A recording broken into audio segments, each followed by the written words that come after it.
Well, the impetus for this seminar, thinking about torture, comes from a wide range of sources. Discussions on campus, the blogosphere, news reports, as well as a growing body of films, articles, and books on what has become commonly known as the torture question.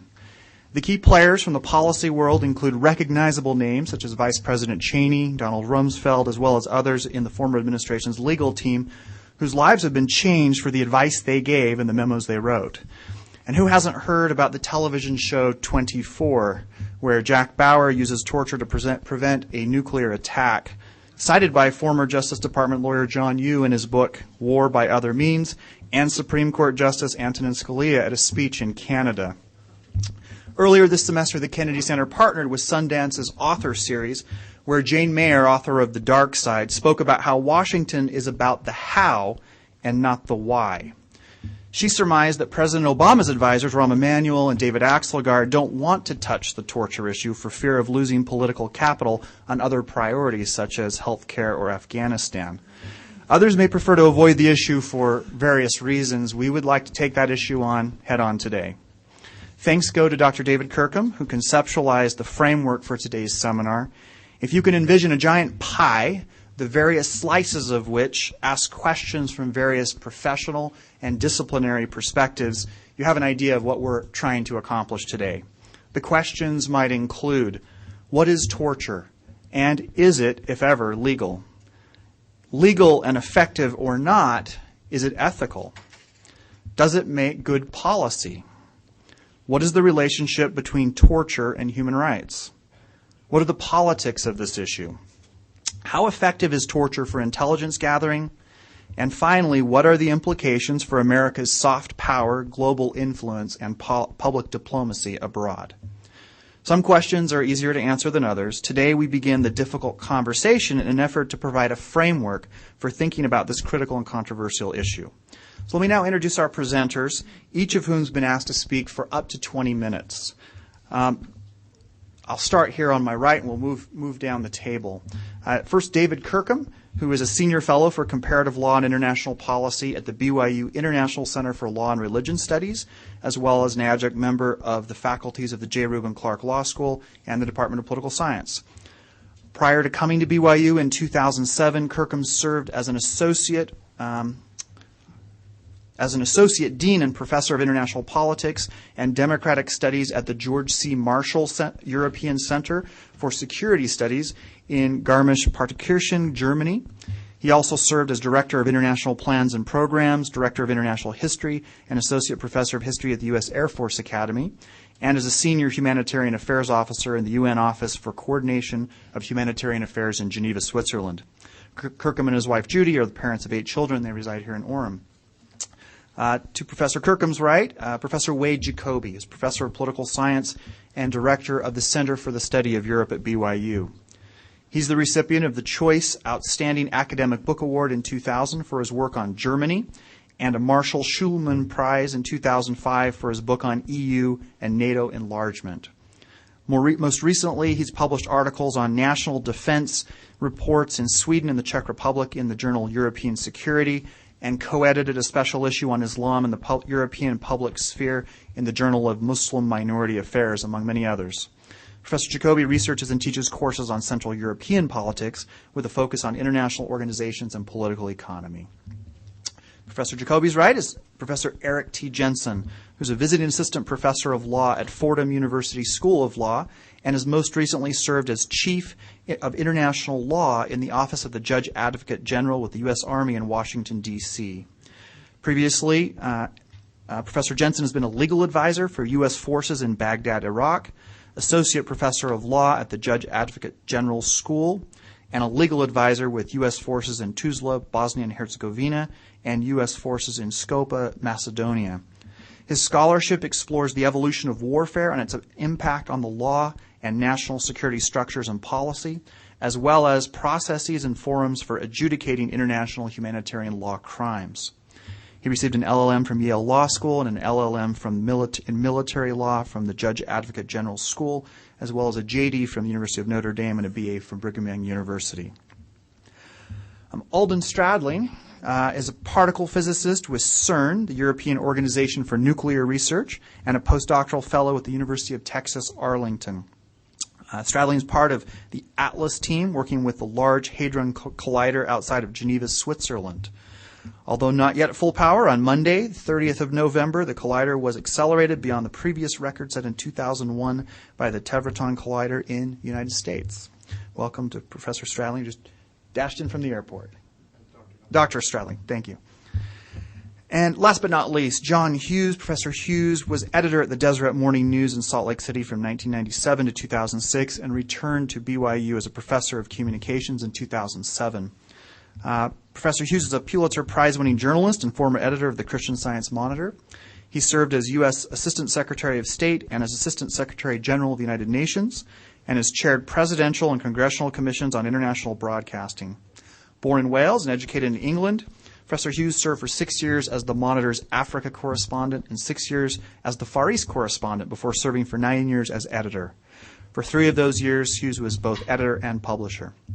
He was a Nieman Fellow at Harvard, and he won the Pulitzer Prize for his coverage of Indonesia and the Overseas Press Club Award for an investigation into the international narcotics traffic. He's a former president of the American Society of Newspaper Editors and has written 2 books, as well as currently writing a nationally syndicated column for the Christian Science Monitor. Again, we thank our participants and welcome them. We appreciate their time and your time, especially during this busy and stressful time, not only with the holidays approaching, but with final exams beginning right away. Please, if you join in welcoming our panelists, and we'll begin with Professor Kirkham.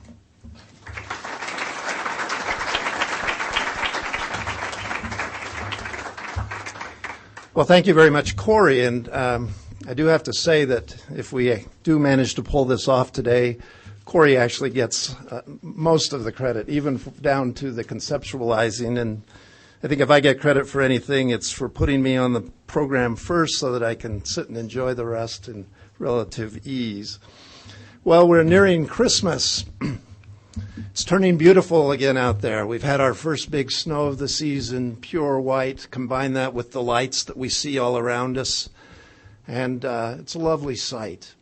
Radio stations are playing the Christmas music. It means that I no longer have to boycott the stations that have been playing it since October, so even my heart is softening a bit. We're singing hymns in church. So in this wonderful season that evokes the tenderest and most grateful of feelings from us, why are we talking about torture of all things? And I think I can break that question of why down a little bit. Why are we talking about it at all? Why now at this particular time? Why at the why? Why here, of all places?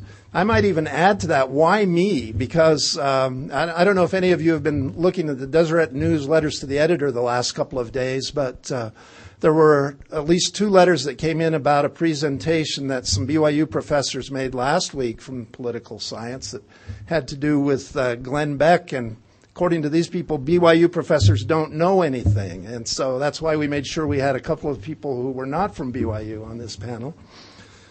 So let me handle a few of those questions. The easiest one is probably why now? The most immediate answer to that is we're doing it now because this was the opportunity. This was the time when we could actually get everybody together. So that's easily handled. But the why at all also encompasses some element of timeliness. The issue arose in execution of defense and foreign policy, of course, in the months following the 9/11 terrorist attacks, and it clearly they haven't gone away. The New York Times recently published an article, "How do you defend one of the most notorious terrorist figures in history?" Lawyers for Khaled Sheikh Mohammed, who is currently on trial in New York City, will, according to this article, challenge the interrogation methods used on Mohammed during more than 6 years in detention. The government has acknowledged waterboarding him 183 times to extract information about the September 11th attacks, which he eventually admitted planning. If it actually makes its way before a jury, this promises to be a trial like no other in memory, an extraordinary clash involving the morality of torture, due process rights of foreign terrorist operatives, and the ability of civilian courts to handle sensitive national security cases. Despite the fact that it's continued to be of interest to us, some of the mass fear and the intense emotion that followed immediately in the wakes of the 9/11 attacks has subsided. So another reason for talking about it is that now we can do it with perhaps with cooler heads, a little bit more rationally, and hopefully in the cool of the moment instead of the heat of the moment establish rational policies and personal private commitments that we would be able to hold to during the next emergency. Most seriously of all, in answer to that question, and where I'll put my emphasis, there are cultural indicators that American hearts have perhaps hardened some on the issue. Corey already mentioned 24, from the popularity of these kinds of primetime television programs to the abuse of prisoners that we saw in the Abu Ghraib events, we can perhaps conclude that people are more willing to tolerate brutality towards others than they were at one time. I see it as very important to take the values of one generation and transfer them to the next. I'll talk about that more in a minute. The question of torture or coercive interrogation techniques as a matter of security policy is fundamentally a question of an understanding of what it means to be human and how human beings should be treated. This is not just on the side of those who are against torture in all its forms. Those who support enhanced interrogation methods in all their forms are also making decisions about how human beings should be treated. In most cases, supporters of such policy are essentially saying the bad guys have injured or killed our people and they remain a threat to do so again, so we're entitled to hurt them or their representatives in the interest of saving lives. It's a bit of the variation on the theme spoken by Caiaphas when the Jewish elders were trying to determine what to do with Jesus, when he said, "It is expedient for us that one man should die for the people and that the whole nation perish not." This, by the way, is found in a different context in the Book of Mormon. I won't go into that right now, but know that I'm aware of that. The difference in the case of torture is we are saying essentially that it's better that one likely bad man should suffer so that a whole lot of other innocent people don't have to die or suffer. From one standpoint, that logic is very powerful, but it begs questions of whether it really is necessary for the one man to suffer to bring about the desired result of protecting the others, as well as the question, perhaps, of essential differences, if any, between torture and, say, capital punishment. Also, it raises the question of whether what's entailed in making one man suffer is worth the price that a people pay for imposing pain on others. Now, I need to make it clear here that when we talk about torture, it's bandied about rather blithely nowadays. And we're not talking about, when we talk about U.S. national security policy, for example, we're not talking about putting someone on the rack while slowly dripping water on their forehead under some bright burning light while in thumb screws and experiencing 1,000 cuts in the meantime. But we are talking about the attention grasp, walling, the facial hold, facial slap or an insult slap, cramped confinement, wall standing, stress positions, sleep deprivation, insects placed in a confinement box, and the waterboard. Most, if not all of which, if you did it with premeditatedly, would get you arrested for abuse if you practiced it on your spouse or your children. To say it's not as bad to waterboard as to maybe extract someone's teeth without any kind of anesthetic is not to answer the question of whether waterboarding is a good thing, whether there's something fundamentally wrong with waterboarding. Still, I'm not here really ready to talk about the fine nuances of whether one form of physical coercion is okay and the others are not. I'm more interested in the concept in general of what abuse does, whether under the color of law or not, to the victim as well as to the victimizer. Before I get more into that, let me take a shot at the question is why are we talking about this at the Y? Why at BYU? Surely the values we share in this community, whether we're all LDS or not, would suggest that we are generally against torture. Why? LDS we're part of a higher law tradition. Maybe we don't fully understand what our role is and all of that. That tradition takes different guises depending when and where we're discussing it. Part of it is because we're part of the Christian tradition that we all probably understand from the New Testament when Jesus Christ talks on the Sermon on the Mount. He's raising the bar. He's raising the level of not just saying we're going to live a higher standard of morality, but he's saying even the means by which we're going to determine morality are going to be more spiritual means. It's not going to be somebody who's laid out the law for us in every case. Do LDS standards trump international norms and national policy? I would say mostly no, especially if we're using our religion as an excuse to ignore thinking about and participating in the creation of such norms. But yes, if we argue that morality generally should trump law. I remember when I lived in Colorado Springs, one day reading in the newspaper an account of two police officers who in their off-duty time were selling pornographic videotapes. And their police chief didn't like that, and so he gave them an official reprimand. They took him to court, and the judge decided that, no, the police chief had no right to reprimand these people for what they were doing off-duty. And the account by these police officers' lawyer the next day in the paper said, "I'm very glad that the judge decided that my clients did nothing wrong." And that struck me on that particular moment. Maybe the lawyer was just speaking casually and didn't really mean that. But the thing that struck me the most was the judge didn't decide that these police officers had done nothing wrong. The judge decided that they had done nothing illegal. And we in the LDS community have to continue to make that distinction and not let our own values and standards come down to the level of what's legal or not. Another reason why here is that good Latter-day Saints can be found rationalizing behavior that in the light of the day seems pretty hard to justify. Now, I know some people would like me to talk about Jay Bybee, and I'm not going to very much. Some would say, I won't say he's the elephant in the room, because first of all, I hate that cliche, but second of all, I don't think he really is. I mean, even if I go with that cliche, maybe then the trunk of the elephant is just kind of sticking through the door a little bit. But the reality is Jay Bybee, if you don't know, he's a federal judge.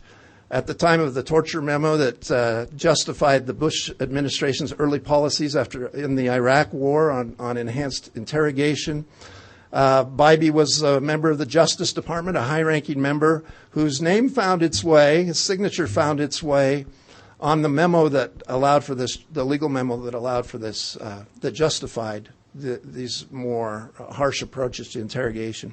Now, I don't know Bybee personally. I'm careful not to judge people when I don't know all the circumstances. And certainly with all deference to John Hughes, I know the press takes its role sometimes in giving us understandings of what went on that might not always be accurate. I do know from people who know Bybee that the man himself is tortured, that he feels terrible about what happened. Think Max Hall for the last 2 weeks and then ratchet it up several notches, and I think you're probably closer to where Jay Bybee feels right now with regard to that torture memo. More significantly, and I've talked about this before in this room, although before most of you were students and there are only a couple of you here that ever heard me say this, but if you think about the My Lai massacre, some of you may not know what that is. I always sort of take it upon me to make sure when I'm talking about these kinds of things to young people that they do know what it is. I have a friend who is a lawyer like me.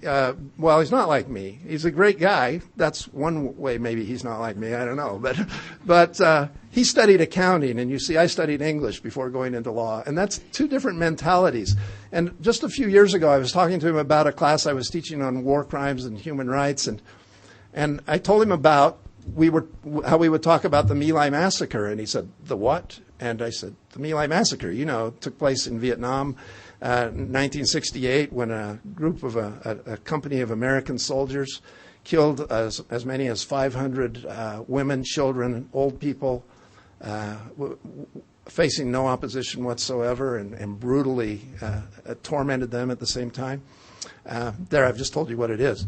My friend had never heard of it, and it amazed me because he was my age. We graduated from high school. We graduated from law school. And I thought, good man that he is, nobody my age that's an American should not know what the My Lai massacre is. Well, now that you know what it is, I have to tell you, there's a fairly large group of soldiers, but there were at least 2 and probably more Latter-day Saints who were in that group that committed the atrocities.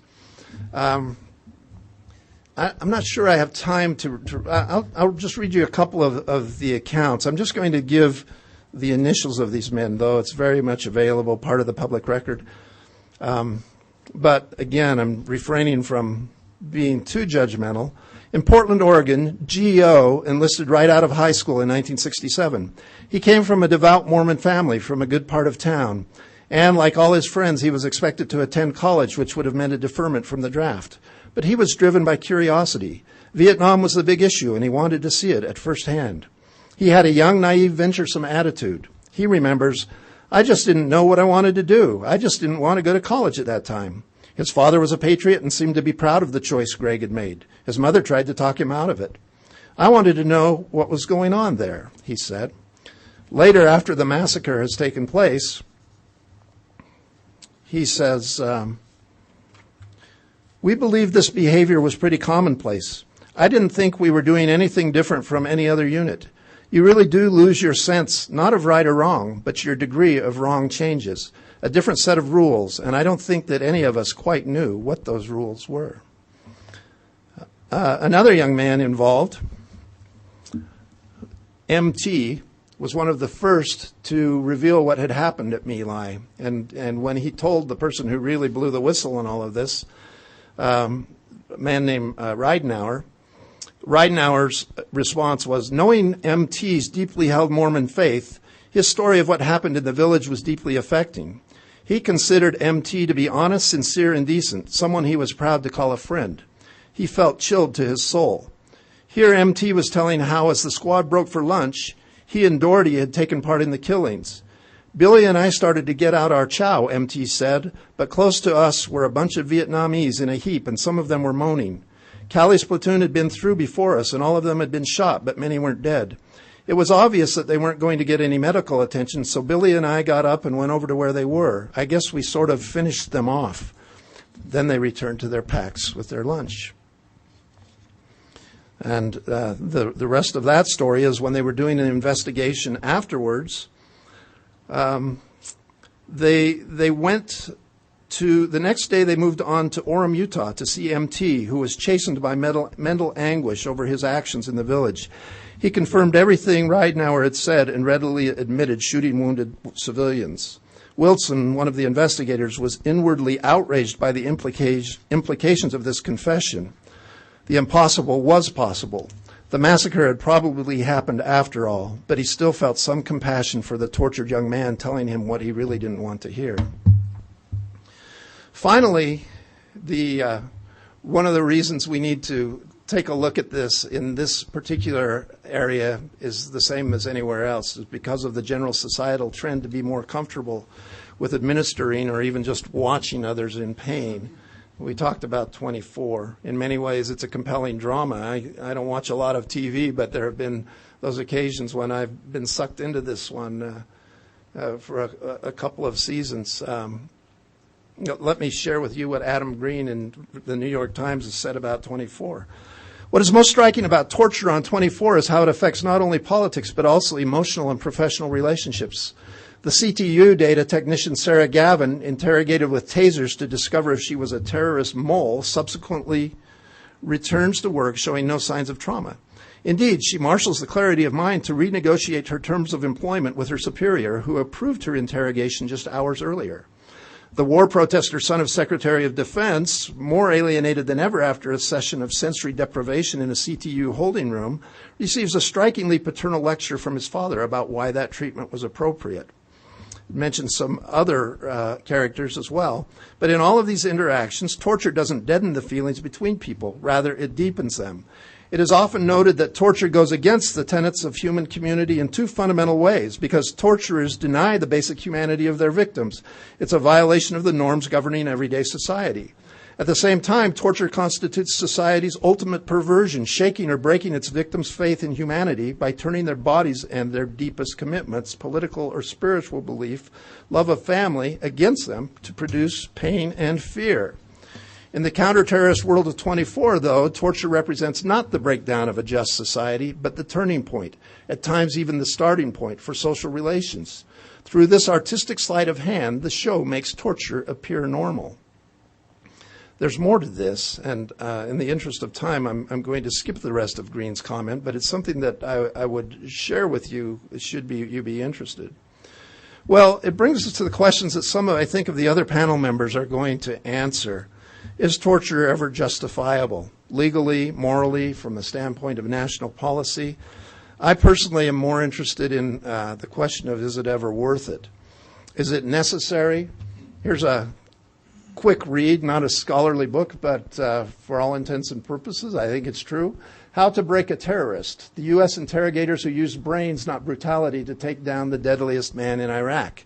There are at least some voices out there who are suggesting that there are other means besides torture to extract the information that we need for intelligence purposes. But is it worth it? Is it effective?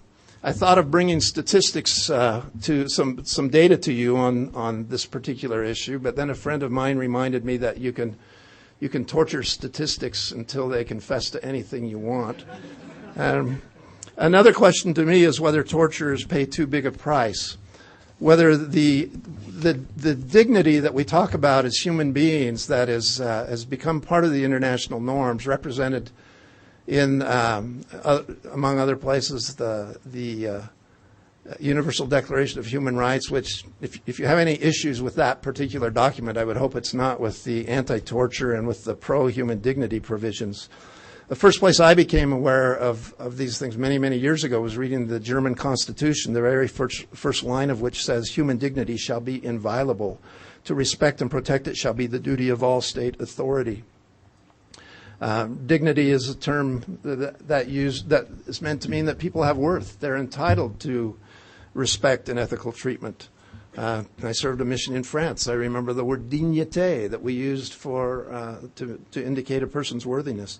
Now, maybe this is all intuitive in this particular community. We believe in the worth of a soul, and maybe we use that to comfort us if we can't lose weight or our acne's bad or the girl that we asked out last week won't go out with us a second time. Or I don't mean to make light of it. We believe that we are created in God's image. We sing with rightful conviction, "I am a child of God." So maybe we don't really need too many reminders that people deserve fair treatment. But something that I think we need to think more about is the dignity the dignity of the human being who becomes the torturer. I'm going to have to skip a lot of this, but let me conclude with this thought.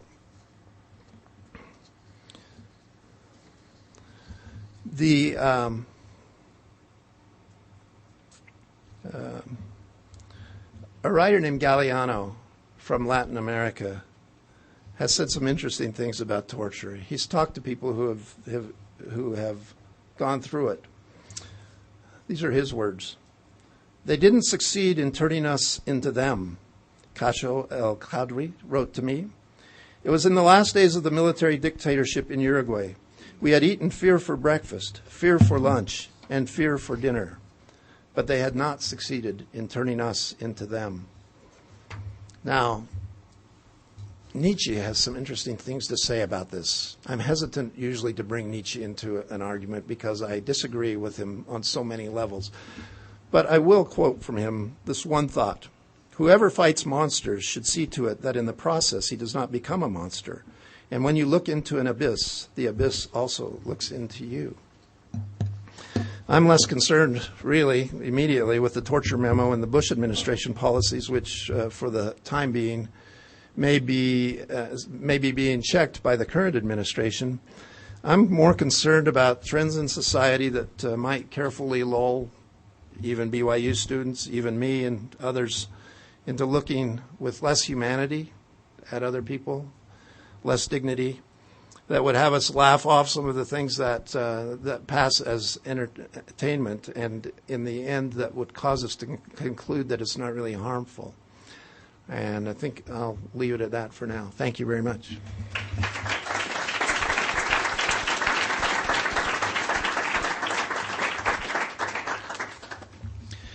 Well, thank you very much for coming out here this afternoon, and thanks to Corey for setting this up, and to Dave. Just mention that part of the German Constitution that Dave Kirkham just mentioned actually can't be modified in any way.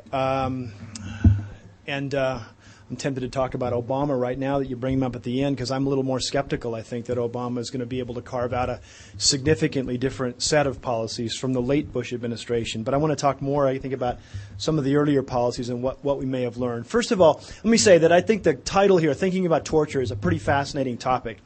Most of us don't bother to think about it. Some of us don't want to think about it. And it turns out when you have to think about it, like for something like this, it's pretty hard to think about it. So anybody tells you that everything is very simple and very easy, I'm not so sure. But I actually think that's why 24 worked so well. 24 promised us that we wouldn't have to think about torture, at least not very hard. The stakes were clear. The destruction of a city, the country's going to be taken over by the bad guys, and we always had a highly competent person in charge. Someone who would only torture if he had to. And when he tortured, he knew how to do it effectively. This was critical. When he must torture, he will succeed in gathering the information that that is to say, we need. It's as if our very urgency is what brings us success. And once he gets the info, he can then act. And boy, can Jack Bauer act. He gets things done, doesn't he? So the results are an immediate success. Now, I'm not a highly trained television critic, but I do have something that I call the Kiefer Sutherland Tums doctrine. Threat, urgency, motivation, success. Tums. This is what makes 24 magic. And as an IR teacher, I get heartburn just thinking about this. What if the entertainment built around that sequence makes it harder for us to think about torture? That's the proposition I want to put out. What if the threat, for example, were muddy rather than clear?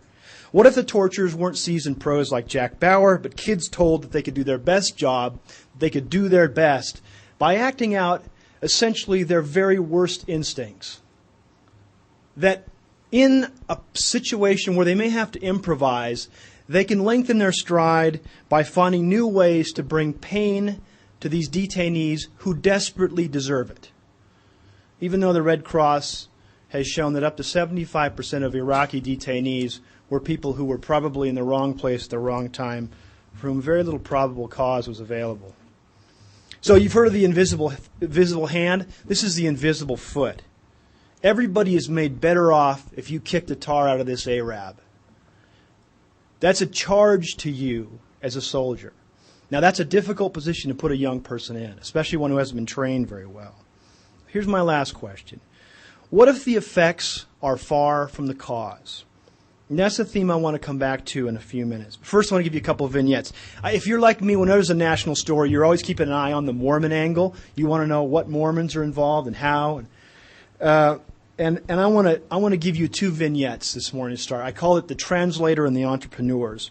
Now, I have to say, my remarks here, we weren't quite sure. I still don't know what other people are going to say. And so I think probably for all of us, you can assume that if we were giving one single lecture on this question, we'd probably give you a different lecture, a more complete lecture. But let me sort of give you the translator and the entrepreneurs as a way to begin thinking about some important things. Let me start with the translator. Her name was Alyssa Peterson, an LDS girl from Arizona. How many of you have heard of Alyssa Peterson? Okay, so this will be new for most of you. Learned Dutch. Did an LDS mission in the Netherlands. Spoke good Dutch from all accounts. Did college at Northern Arizona. BA degree in psychology. Volunteers for the Army. Gets sent to DLI, the Defense Language Institute in Monterey, where she learns Arabic and becomes a translator. And again, she did this extremely well. Assigned in mid-2003 to Tal Afar prison in Iraq. As a translator for interrogation teams. Now, this is just at the moment when the old FBI techniques for interrogation are giving way to these new CIA techniques. And she goes to work in a place called The Cage. And we don't know exactly what happened there in the cage, but it seems to have shocked her to the core. We do know that she balked at the end of her second day of work, and she was reassigned to guard duty. Her sergeant said, quote, "It was hard for her to be aggressive to prisoners detainees, as she felt that we were cruel to them." Another soldier in her unit reported, quote, "We told her that you have to be able to turn on and off the interrogation mode, that you act differently towards the people we meet with outside the detainee facility." She said that she did not know how to be two people. She could not be one person in the cage and another outside the wire. As I said, we don't know exactly what techniques Alyssa Peterson objected to, nor what words she used to object. We know from that her female translator assigned to the same area at the same time, though she overlapped very little with Peterson, they only met once, that in addition to cigarette burns, quote, "They stripped prisoners naked, then removed their blindfolds so that I, the woman, was the first thing they saw. And then we were supposed to mock them and degrade their manhood. And it really didn't seem to make a lot of sense to me. I don't know if this was standard, but it did not seem to work. And it made me really feel like we weren't behaving in the way that Americans were supposed to behave." Alyssa Peterson was taken off duty in the cage, reassigned to guard duty, having refused to eat or even associate with her other team members. The next day, September 16, 2003, her body was found next to the gate. Her death was ruled a suicide. I can't say why she killed herself. I'm not sure anyone can say why she killed herself. There's always more than one reason. Her parents didn't learn the details for years afterwards. All records from Talifar have been destroyed. But reading her case is a little bit like reading one of those scriptural passages where you think, what's going on between the lines? What's the stuff we don't know? And here is where the questions come up. What made her be able to say no in an organization that demands obedience from its members? What role did her faith play in inoculating her against authorities who told her that torture was both legal and ethical? Did watching others come to harm lead her, as seems likely to me, but I don't know, to harm herself? Was her participation or her refusal to participate that did the most to destroy her? Let me turn now to the entrepreneurs. And here I'm going to name names. James Mitchell, Bruce Jessen. Alyssa Peterson apparently saw the abyss. These two other Latter-day Saints saw prophets. Mitchell and Jessen were retired Air Force psychologists who had a side gig overseeing trainers who helped U.S. Air Force officers prepare for the possibility of being shot down and captured. And they gave them techniques that they were supposed to use to resist this. Their actual role in these Air Force programs, fairly peripheral. As I said, they were retired. They never carried out any real investigations, only mock sessions. They had no relevant scholarship. Their PhD dissertations, one from South Florida, one from Utah State, were on high blood pressure and family therapy, respectively. They had no language skills. They had no expertise on Al-Qaeda. What they had was entrepreneurial spirit aplenty. They saw a chance for contracts. They contacted the CIA to offer their services.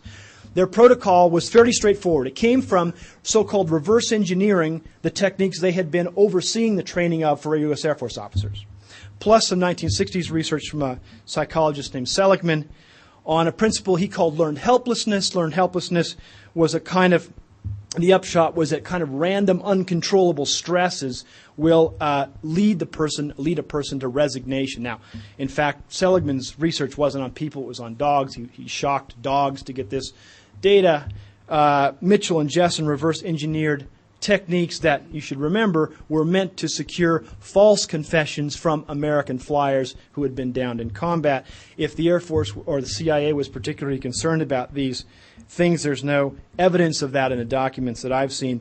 They got paid quite a bit. Their revenues grew.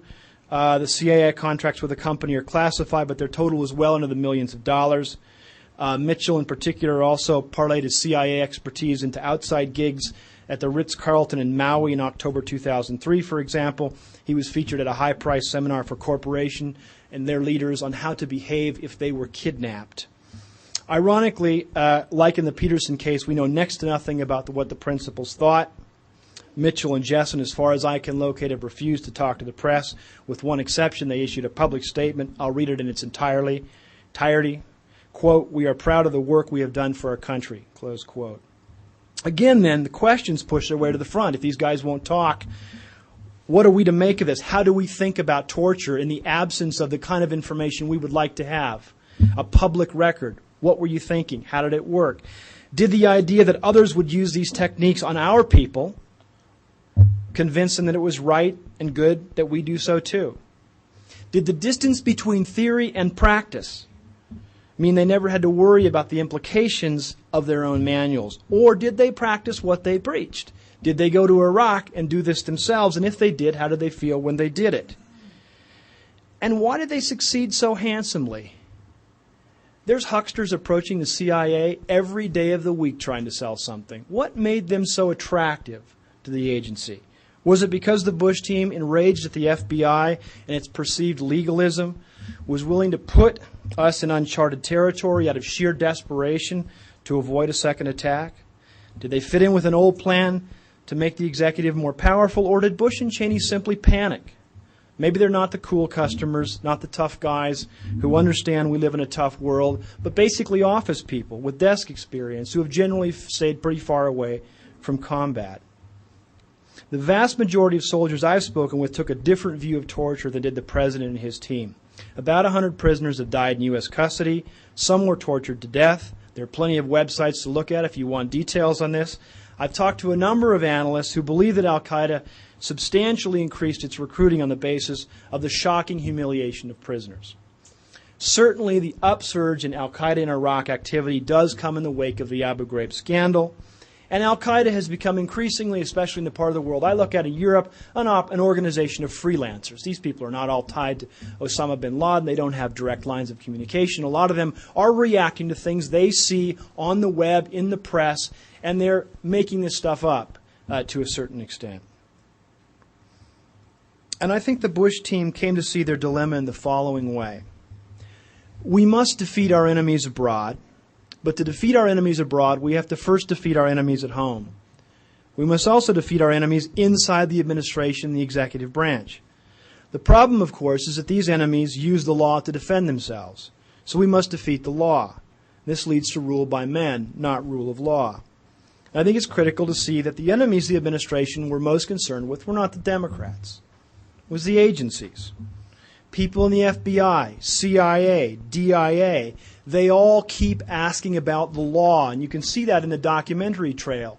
The administration is asking people to do certain things, and people are answering back, but it's not legal. They worried about accountability, so they send John Yoo to clean this up. And the new sheriff in town is a Berkeley lawyer, assisted, it has to be said, by a BYU lawyer. Now, if you know anything at all about how the government works, you can rule out right now the idea that John Yoo's dazzling legal arguments were the key to changing people's minds. Everybody understood that these instructions came from very close to the top, if not the top, especially the vice president's office. The best evidence of this is that there was no policy change after Yoo and Bybee left. Far from discredited, the administration kept going with these policies until the Supreme Court said, stop. At which point, depending on how you count, they mostly stopped. Okay, so what you say? The French don't like us, Who cares? Well, it also matters. The Poles don't like us. The Danes don't like us. Even the Brits are uncertain about where we stand. So if you want to do positive things in the world, first of all, the fact that a lot of people who are your allies are upset and disgusted with you is not a minor problem.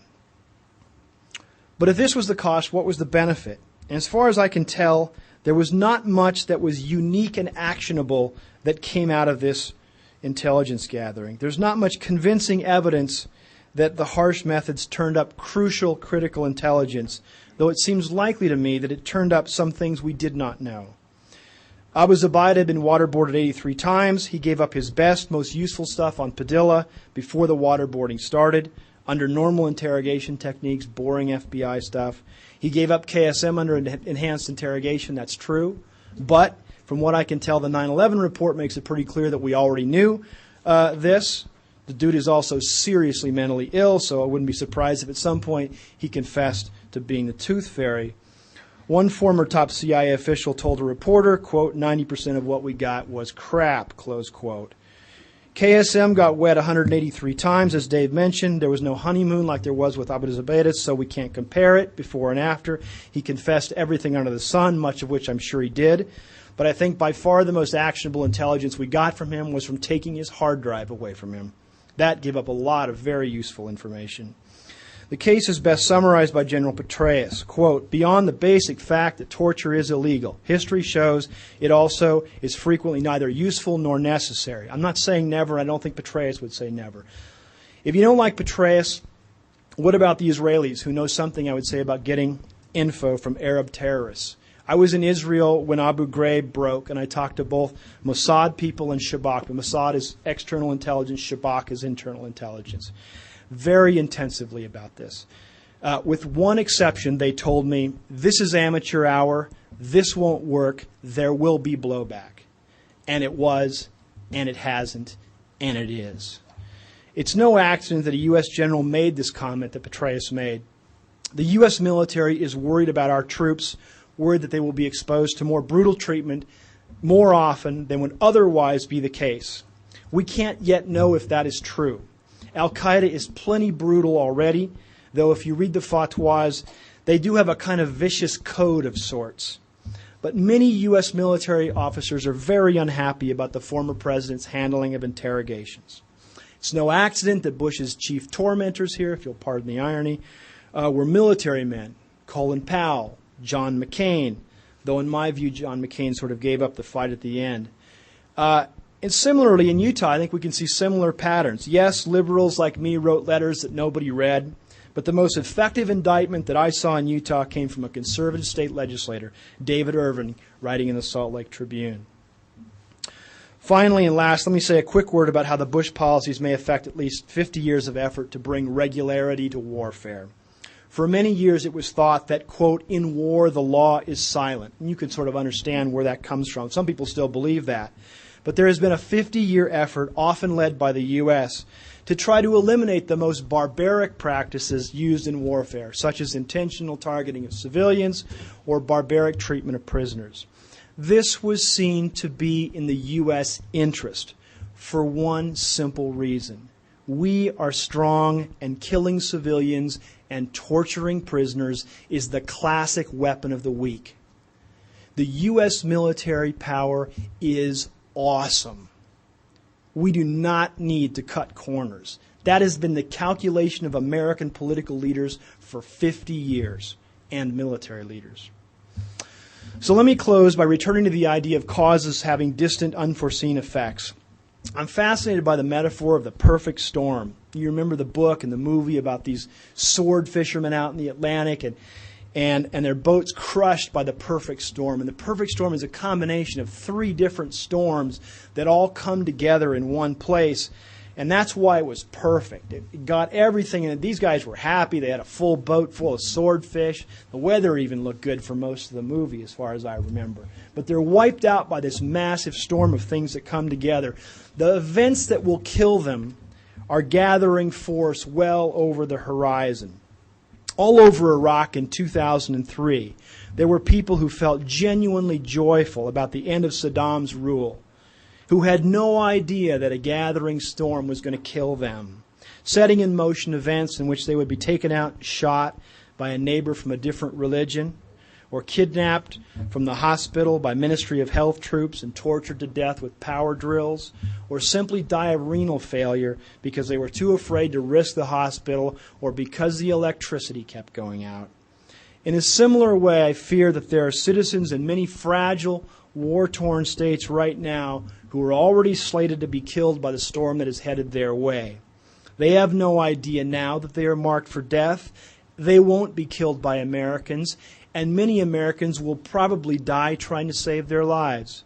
But I worry that their death will be more likely, because when the most powerful state in the international system breaks the rules, it sends a powerful message that only a fool would obey them.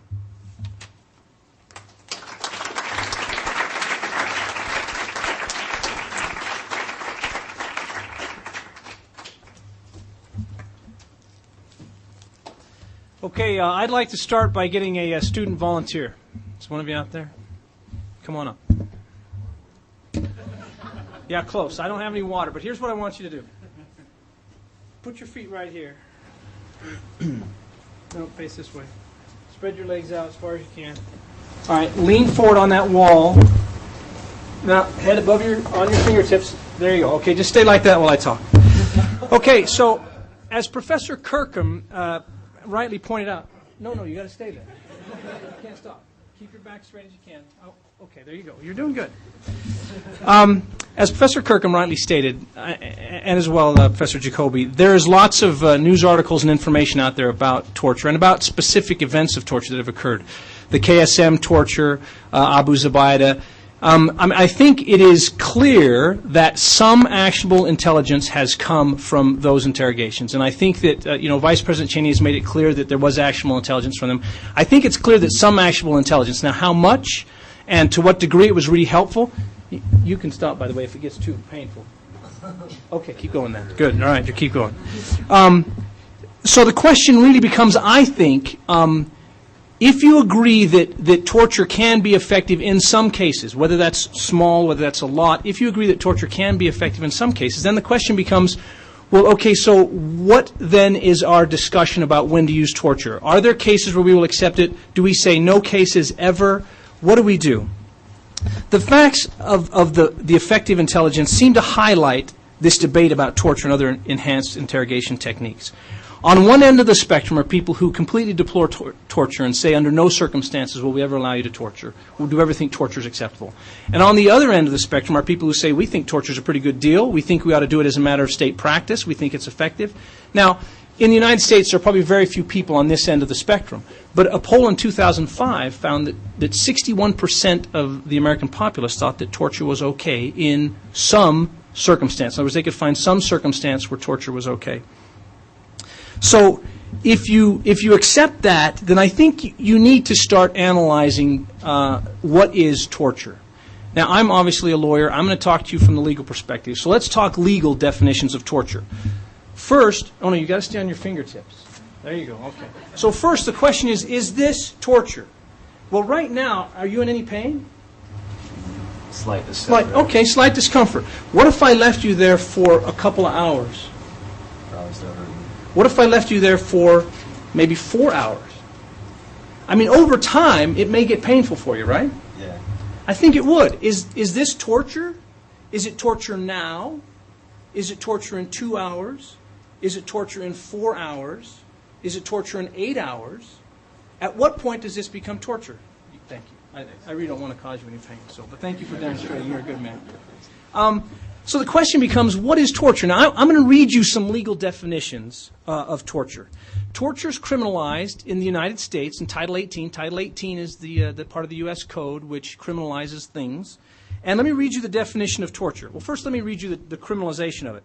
In 18 U.S.C. 2340A, it says, whoever outside the United States commits or attempts to commit torture shall be fined, blah, blah, blah. So if it says torture is illegal outside the United States. We'll get to that in a minute. Then it defines in Section 2340 exactly what torture is. As used in this chapter, 1, torture means an act committed by a person acting under the color of law, specifically intended to inflict severe physical or mental pain or suffering, other than pain or suffering incidental to lawful sanctions, upon another person within his custody or physical control. What does severe mental pain or suffering mean? That's also defined in the statute. Severe mental pain or suffering means the prolonged mental harm caused by or resulting from 4 things. The intentional infliction or threatened infliction of severe physical pain or suffering, the administration or application or threatened administration or application of mind-altering substances or other procedures calculated to disrupt profoundly the senses or the personality.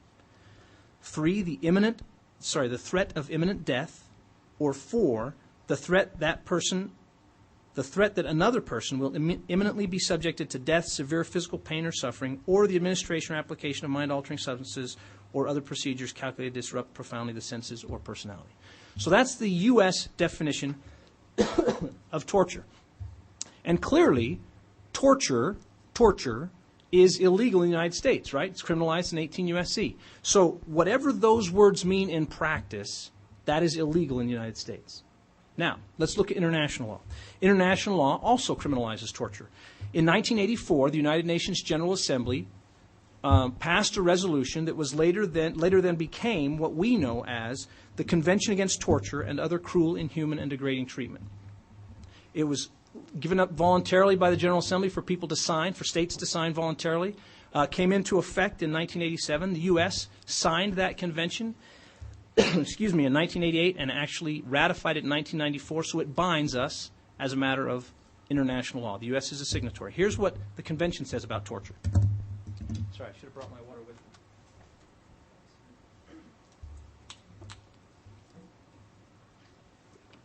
All right, so Article 1 of that convention says, any act by which severe pain or suffering,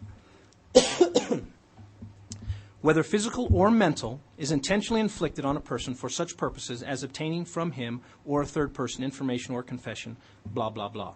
The key language here is severe pain or suffering, whether physical or mental. Now, that should ring some bells, right? When I read 2340 to you, it said severe mental pain or suffering. So those words seem to be both the domestic and the international codification of torture, something having to do with severe pain and suffering, whether mental or physical.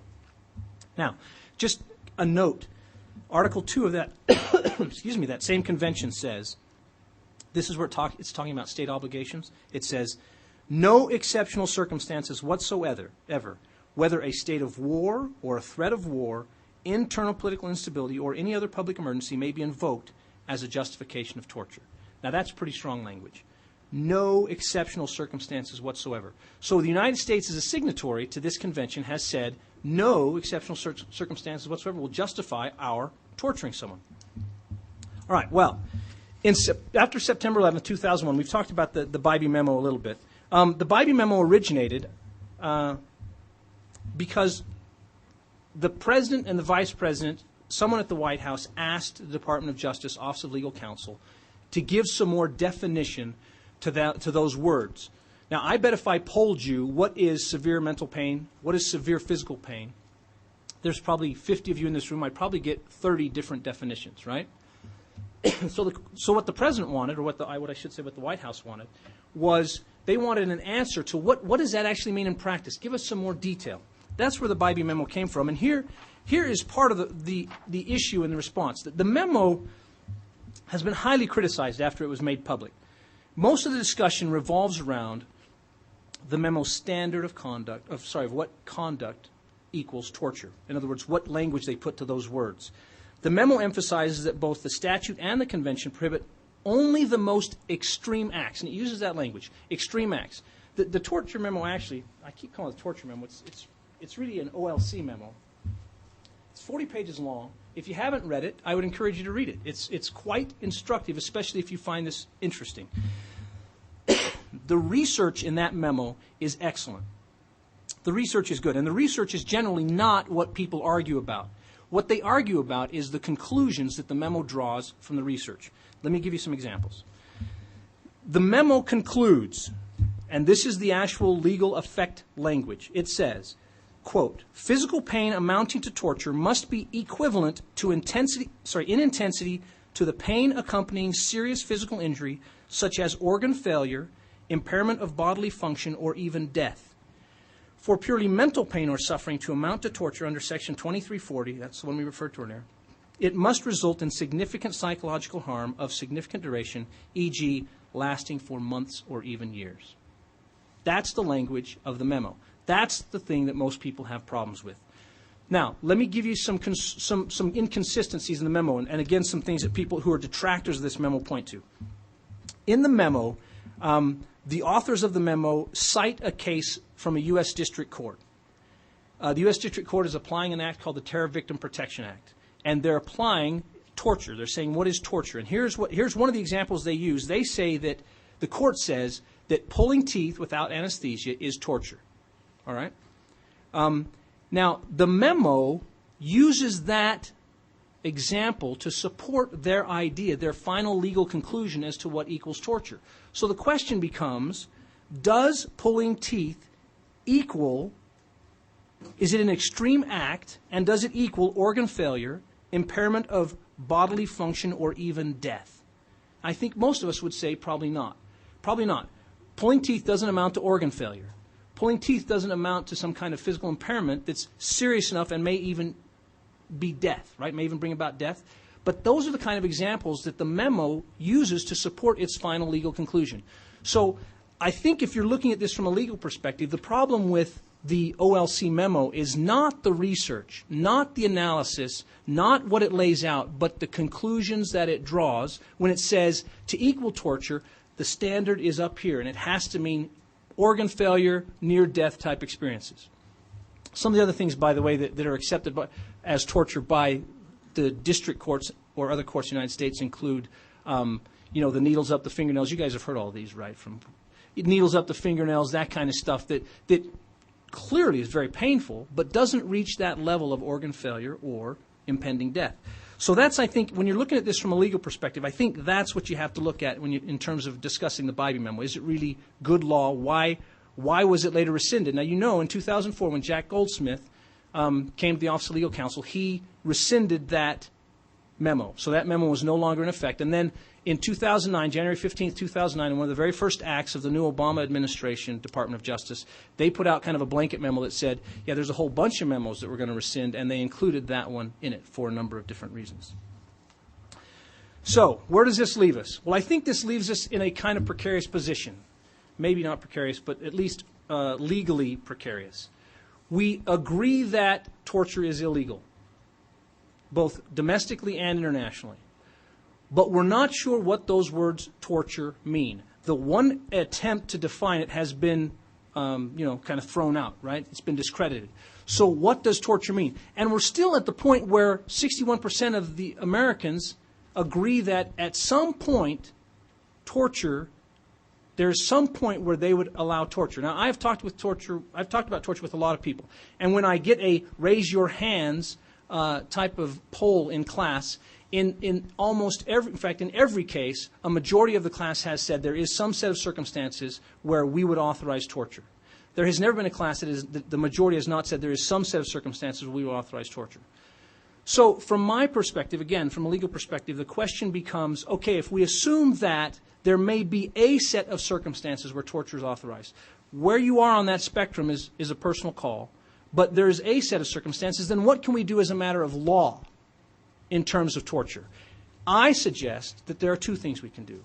Number one, we can establish a procedure for this torture. We can put it in the books so that what happened the last 7 or 8 years, where there was no procedure saying this is how torture will occur, will never occur again. And number two, we can make that procedure such that it encourages or it demands public disclosure. So let me very briefly, I can maybe give you more detail on this during question and answer if we have time, but let me very briefly tell you what I think we could do to make this a better U.S. process. Number one, let's look at covert operations. The U.S. does illegal actions all the time, right? Covert operations. These are designed to be illegal, at least not under U.S. law, but under the law of where the action takes place. They're often illegal.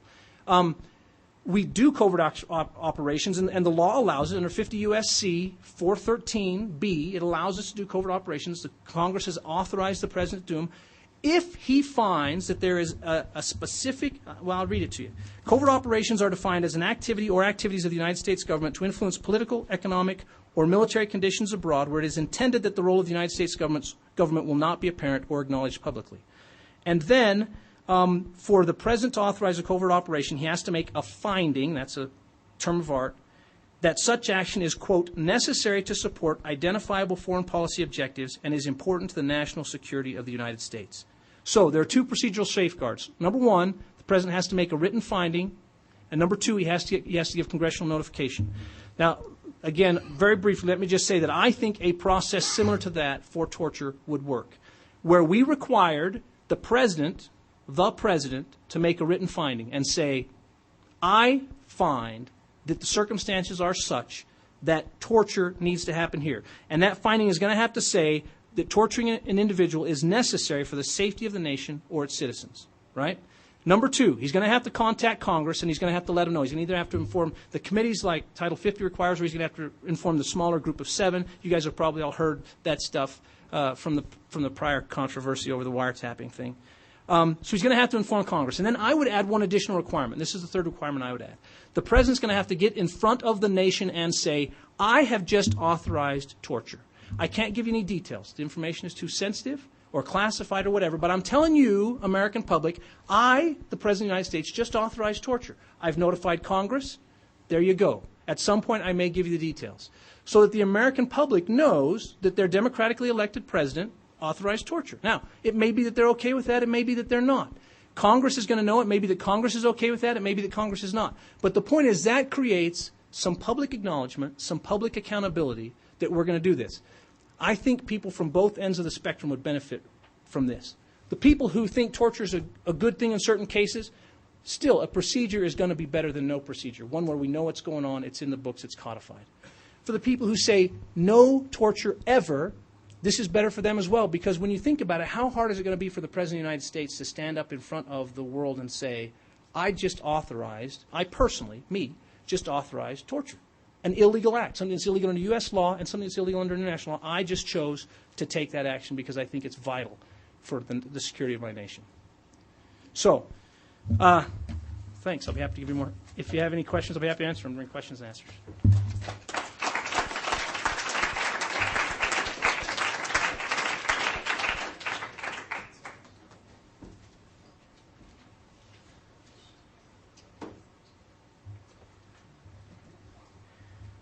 So I was prepped for a somewhat different format because in my professional life, everything I do is done with a presentation with slides.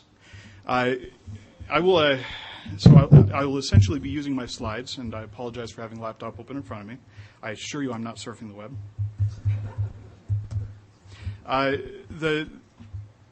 First, just a word on, and make sure I keep myself on reservation, a word on where the heck did I come from? Okay, I know a couple of people in the audience, one of whom is a professor in the physics department from which I graduated. I hope I do them credit. My interest in this kind of began and ended with inclusion on an email list. There's a list server called the LDS National Security Listserv that my brothers and my dad were on, and they decided to try and bring me into the conversation. It's a very interesting list with lots of powerful topics bandied back and forth without having to deal with the general trolling and spam that you would deal with in a normal internet discussion.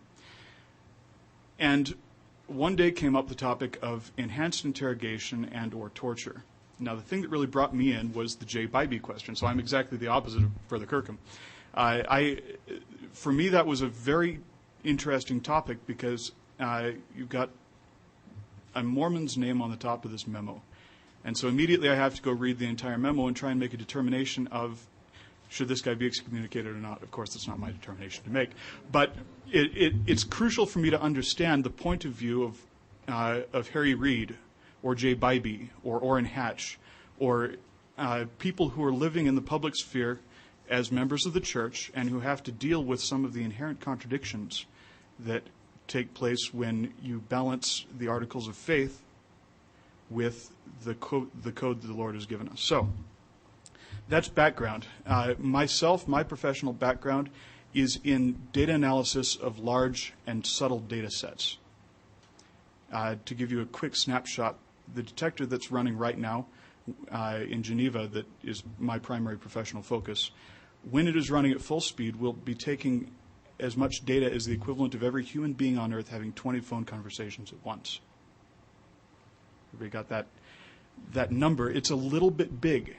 And one of the things that we have at the front of that detector is called a trigger. It's actually several layers of trigger that make decisions in about 25 nanoseconds, or the time that it takes light to go from here to that wall, make decisions based on what's coming out of the detector as to whether that information is important or not. Now, this may sound like me just, fobbing physics off on y'all, but actually this is crucial to the question that we're dealing with.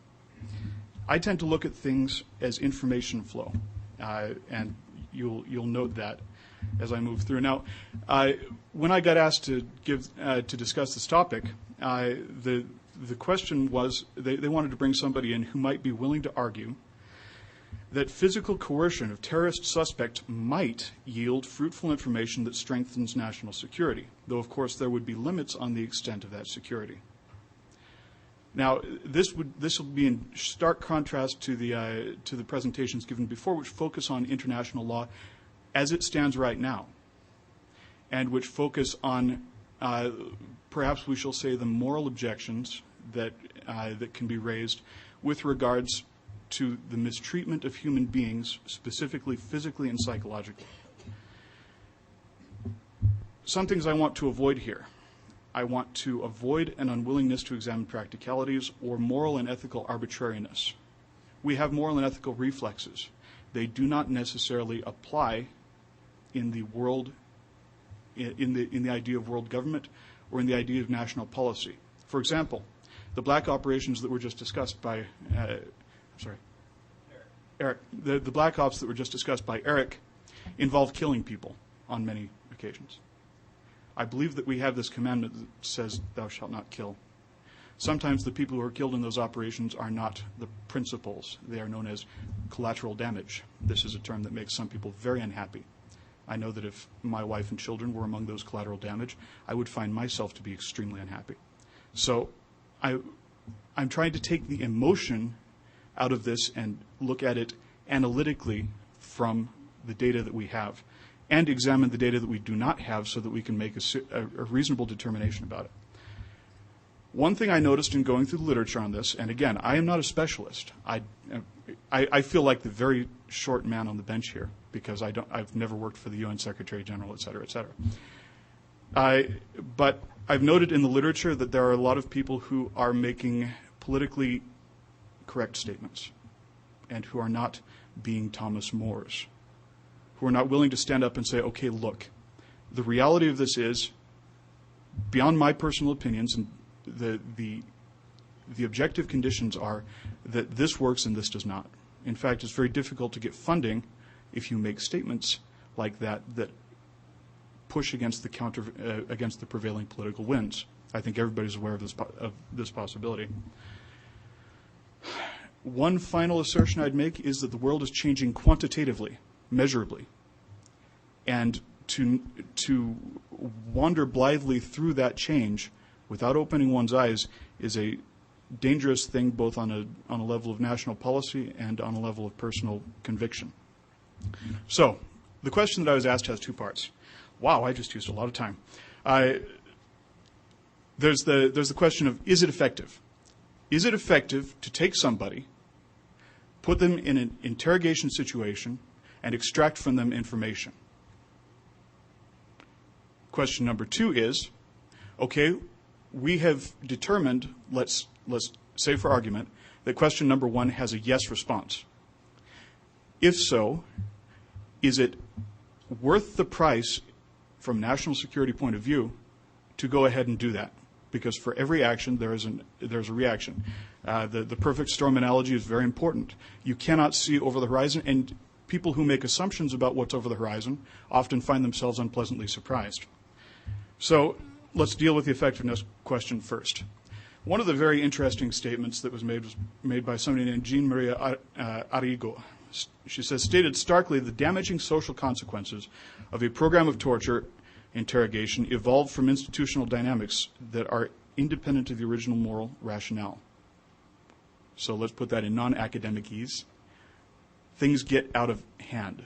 The slippery slope that everybody uses, depending on what particular thing you're opposing, is extremely applicable in this case. If you have an unregulated system that appeals to the baser impulses of a human being, you're going downhill, the end. On the LDS National Security List, we had an excellent discussion, and one of the principals in that discussion was retired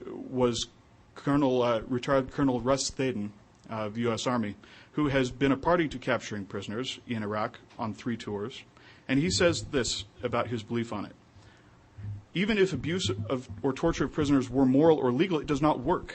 It does not help win a war. There are 3 problems with abuse, and particularly torture, as tactics of war. The first is that it does not provide reliable intelligence information in the first place. There's no good way to judge the reliability of information that does result from torture.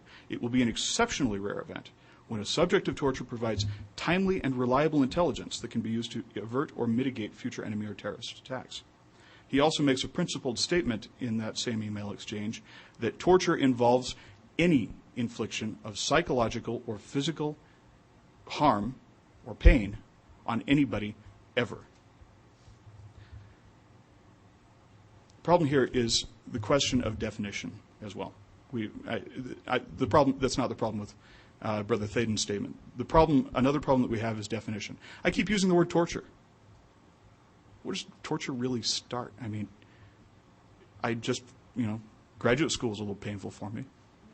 The 120-hour weeks I worked for a month to get my dissertation together were sleep debt. The end. I did not sleep much, and I suffered for it, both physically and health problems that plagued me for several months afterward. The definition of torture these days tends to be wrapped around the Geneva Conventions, which is a very useful and interesting document. But the question that arises in my mind is this the be-all and end-all? If you go into places like Amnesty International, I apologize, but the definitions are spongy and emotional and are therefore not useful for anything other than propaganda purposes. I was disappointed to find that out. I thought Amnesty International was relatively intellectually tight, but it's a little tough. So you go through the ad absurdum questions. Is being a graduate student torture? Okay, no, not really. I got into it of my own accord. Is lack of cable television torture? Prisoner rights questions come into this, guys. U.S. domestic prisoners consider it to be an intolerable condition to not have cable television, and there have been court cases to that effect. How about prison conditions in general? Frequency of visits, etc. How about a plea bargain?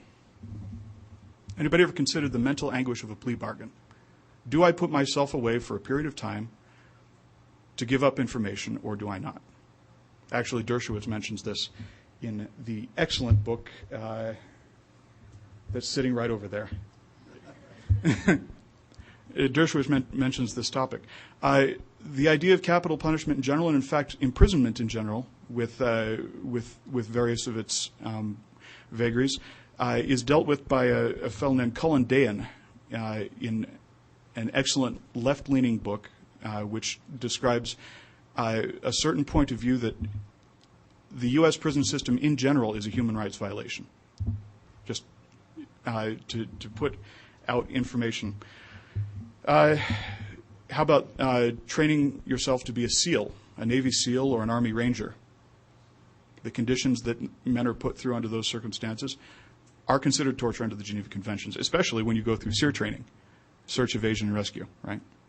Where you actually are tortured. Thank you. Survival, evasion, resistance, escape. I have been fortunate enough not to go through that. All right. Combat tours in Iraq and Afghanistan. One of the interesting justifications that interrogators in Iraq and Afghanistan have used in enhancing the interrogation that they did was, I am under these conditions. I do not feel that I am violating the Geneva Conventions of a prisoner if I get exactly the same amount of sleep he does.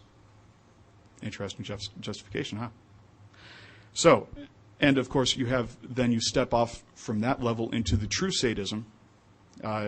Vietnam examples, go read Neil Sheehan's Bright and Shining Lie, and it'll be an interesting description of how the U.S. tends to move in the direction of militias and armies with which it's working, where real torture actually does take place. Everybody remembers John Kerry's testimony before Congress? Anybody remember that? Okay. He talked about the techniques used in places like My Lai that were reprehensible and awful. I figured out where that came from. That there was a manual for it. Actually, it was the Vietnamese army. That was something that we started running into after we were well and truly wedded to the Vietnamese army. We found out that it was actually routine that you would capture an entire village, kill a few people to make everybody else more amenable, slash their throats, and then really start in on them. So, it's a little tough dealing with this topic.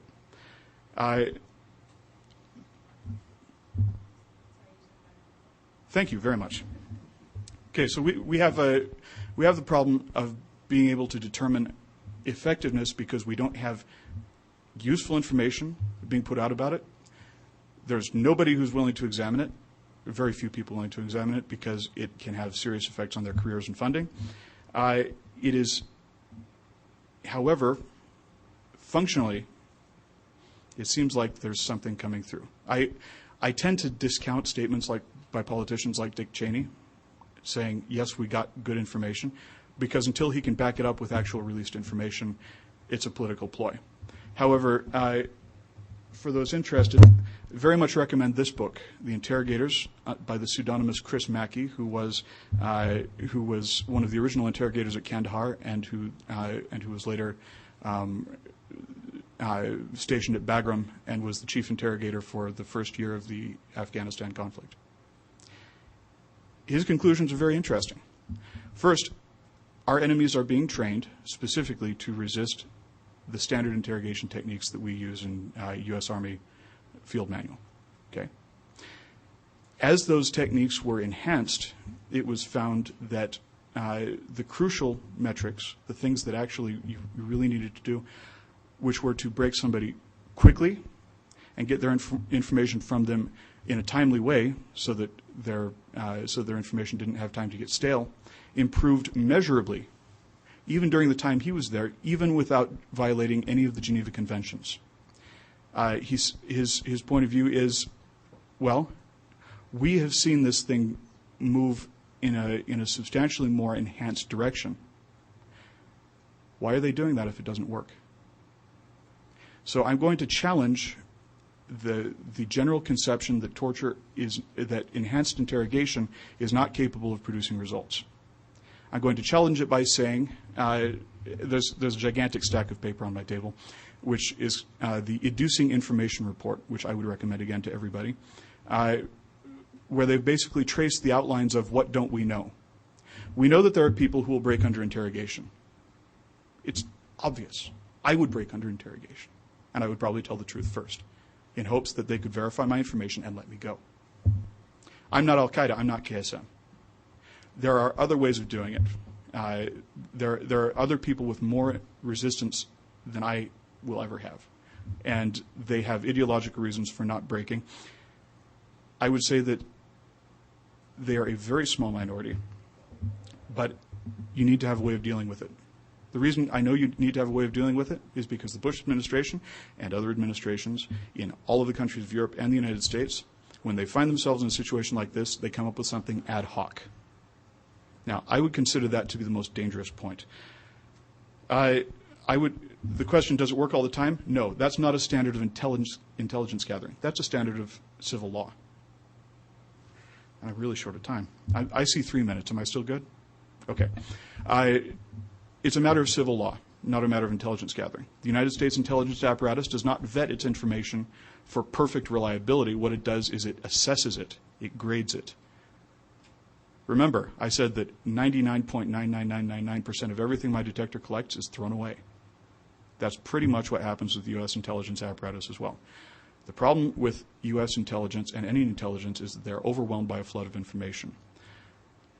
But inside that information are the nuggets that they need. So the question of whether it's reliable, of course it's not. Neither is anything we get from any other source. However, we have to grade it, and we have to figure out ways of making it useful. Security issues.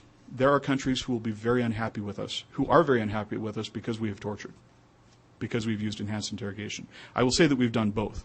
I will say that one is a violation of law, and the other one, because of the Bybee memo, is not a violation of law.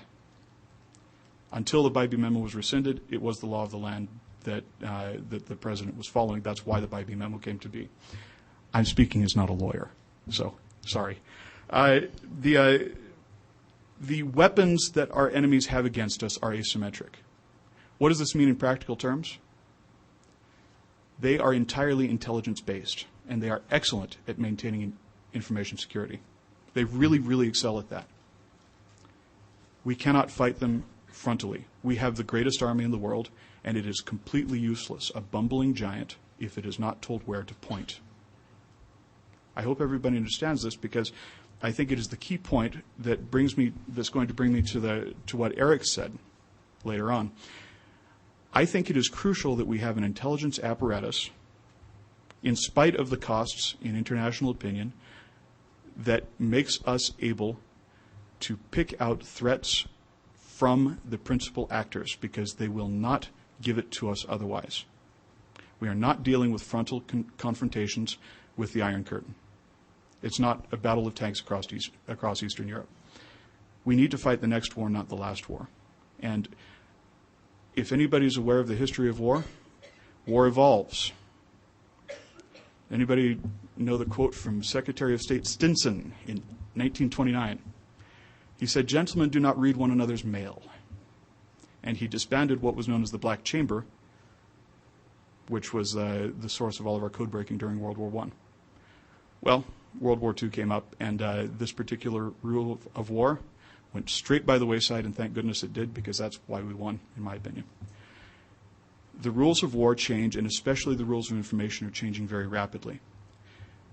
I think that it is my opinion that if we use the rules of a previous war blindly, we will find ourselves in a very bad situation where our military might is useless and we're spending a great deal of money to bomb innocent villagers behind which the real bad guys are hiding.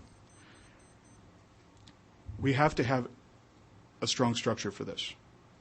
I agree with everything Eric said except for the president having to stand up and report it to the nation. I think that would make it useless. I'm looking for a useful tool. I'm looking for a tool that has almost no political ramifications.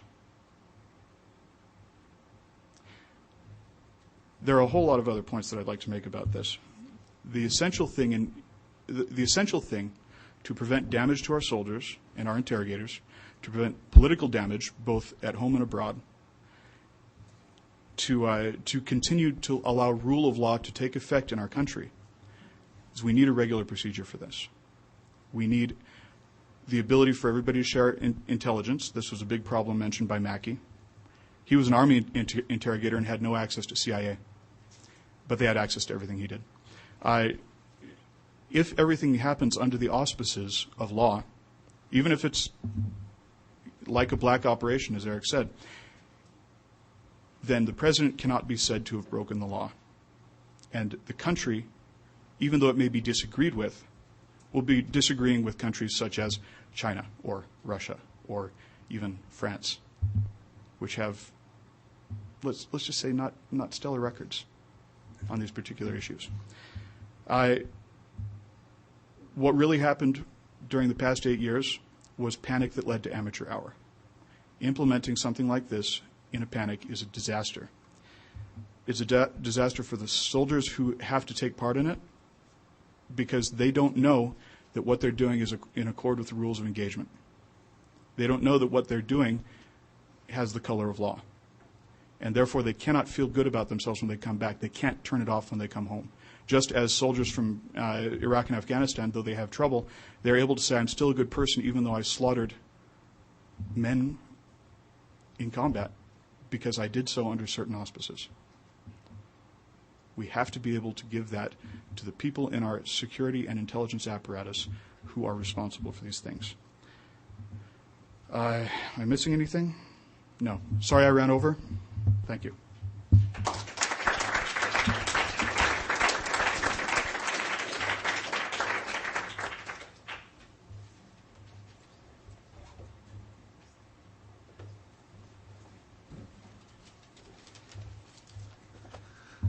You've been here a long time and you've been very patient, so I won't be too long.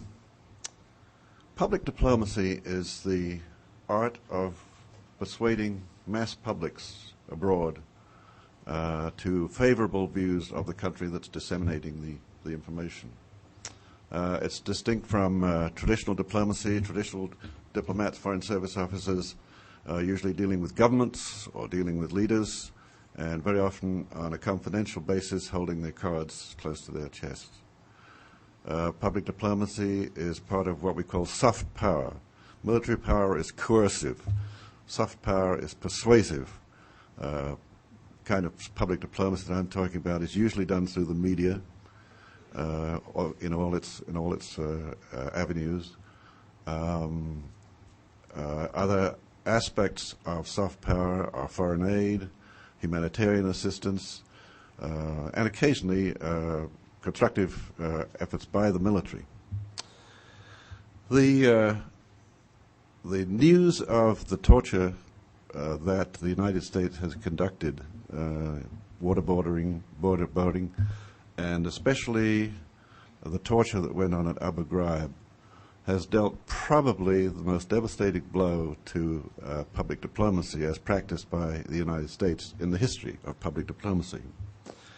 No matter that the guys who did what they did at Abu Ghraib were not regular soldiers, they were reservists or National Guard officers. No matter that they had a very weak commanding officer who did not discipline them. No matter that what they did was not representative of what the United States military does in general. No matter that the countries whose publics were terribly disturbed by it very often are themselves practitioners of torture, countries like Egypt and various others. The terrorists have become extremely sophisticated at using this kind of information, particularly the photographs that came out of Abu Ghraib. Of hooded, suspended prisoners, of dogs attacking prisoners, of prisoners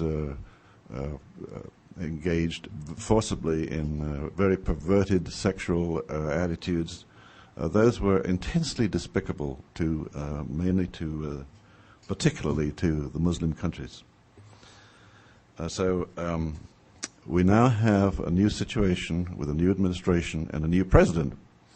He's charismatic, he's a splendid orator, he has proved himself sensitive in his speeches from Istanbul and from Cairo, reaching out to the Muslim world. But it's beginning to wear a little bit thin. While he himself has rock star status, and while his personal ratings abroad are high, they have not changed the unfavorable views of various countries towards the United States. In the Palestinian areas, for example, of the Middle East, 82% of the population has an unfavorable view of the United States. In Egypt, 70% of the population still has an unfavorable view of the United States. In Turkey, which is not an Arab country but a Muslim country, the unfavorable view of the United States is 69%. And so our president has had to sadly understand that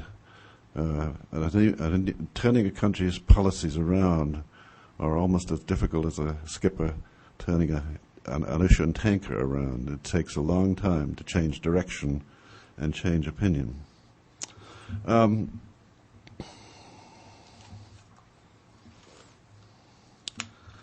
President Obama has a very splendid sense of humor, and in some of those closed dinners in Washington that have taken place, he has shown himself extremely amusing. At one that I followed, he gave a little speech, and said he wanted to talk about the achievement. New presidents always have to talk about the achievements of the first 100 days. And he said he was planning to set up a foundation in his second 100 days, which would be responsible for promoting the splendid things he'd done in his first 100 days. Well, it hasn't worked out quite like that. And this president, like other presidents before him, will probably have to measure his first year as president rather than the first 100 days. There are not many changes. He promised to close Guantanamo, and it hasn't happened. He promised to involve himself in the Middle Eastern peace project. Project hasn't happened. The Israeli-Palestinian situation is probably more desolate than it was before. The Iranians have not moved, not budged on their nuclear situation. The president's trip visit to China, I think, was a disaster. In diplomacy, in traditional diplomacy, you never let your president go out there to a summit without knowing what the end game is, without knowing what will be decided, without knowing what the protocols are going to be, and without knowing what the final communicators are going to be. All that's written before you let him go out there. I don't know what happened in the case of his visit to China. He was not able to speak freely. He asked for a press conference. They gave him a press conference, and the president of China and the president of the United States were not permitted to take questions. Somebody had very restrictive attitude towards that. He had to tiptoe around humanitarian situations, had to support the Chinese position in Tibet. He wanted to have a town hall meeting, which he did, with regular people. Turned out to be very carefully selected members of the Communist Youth Movement. So it was not a great success for public diplomacy as he is practicing it. And I think the lesson of all this is that public diplomacy cannot be conducted by one person. There has to be a structure, an infrastructure backing him up, and over time, using many, many avenues of communication. In the case of the United States, to convey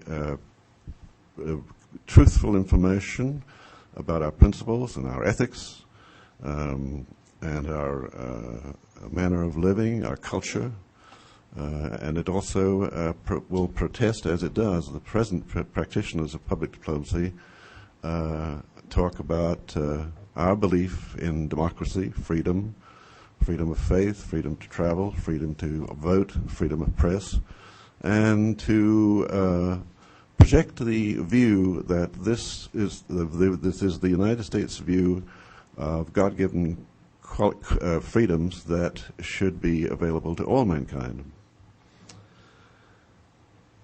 Unfortunately, although President Obama means well, he has inherited a public diplomacy apparatus in Washington which is at its lowest possible ebb. It is a public diplomacy that is in disarray. It was General Eisenhower, a soldier who understood the value of soft power when, after World War II, he created the United States Information Agency, which was to practice public diplomacy, along with the radios like the Voice of America, which broadcasts to about 50 countries in various languages. The United States Information Agency that President Eisenhower created and eventually grew was a melding of all kinds of professional expertise. There were public affairs officers assigned to embassies around the world who engaged with newspaper editors, with directors of television, so that when there was a point of view about an American policy to be explained to the publics of those countries, he would have access to those fellows or women. There were magazines published in many, many languages from large printing plants in the Philippines and Mexico City. There were people-to-people exchanges. There was involvement in exhibitions all over the world of American technology. There were serious discussions with academics and publication of scholarly journals, one of which was The Problems of Communism.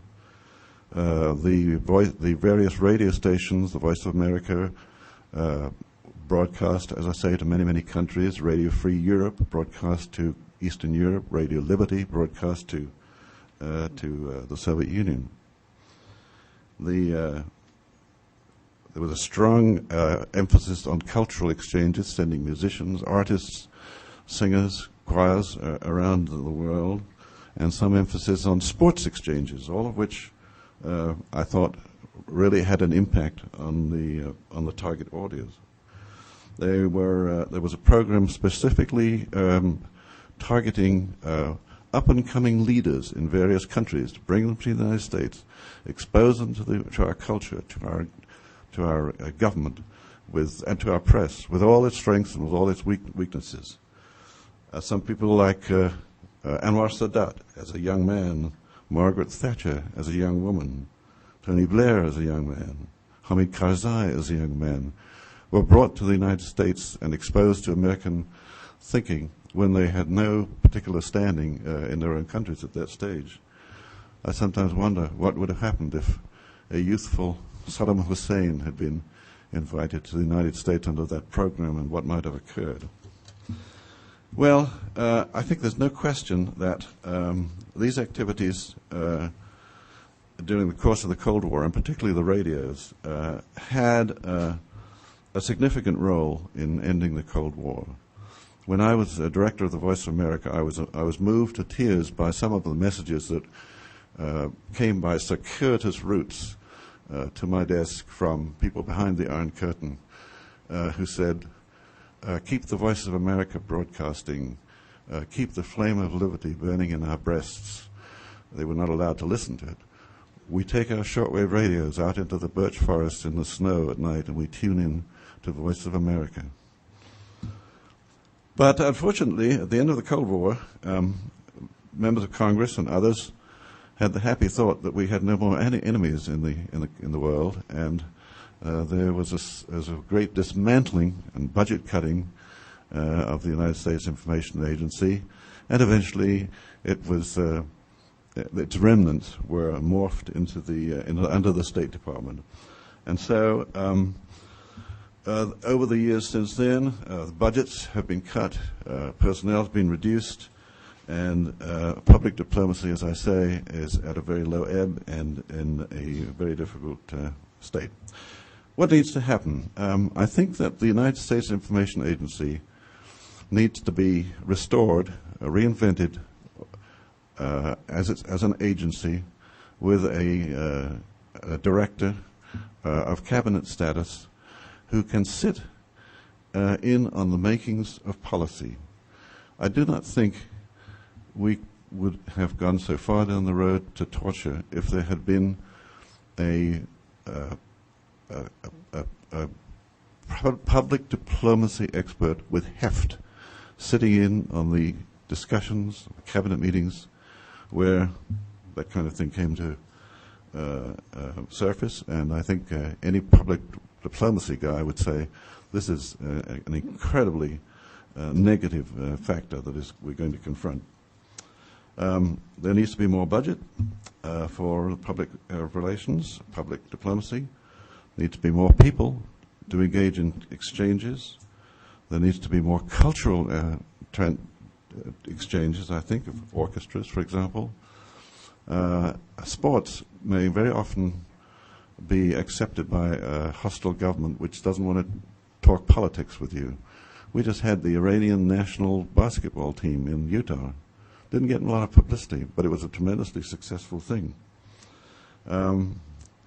We need, I think, to engage with foreign journalists assigned to this country, give them more attention. It's very hard for a foreign journalist to get an interview with the President or the Secretary of State vis-a-vis an American journalist.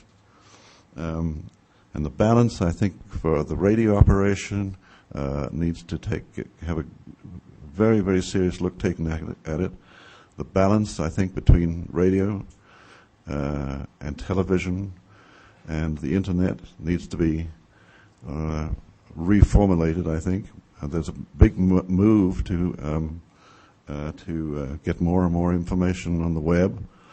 But many, many countries in Africa, many, many peoples in Africa and Asia do not have computers. And so there needs to be radio, television, and no overlapping.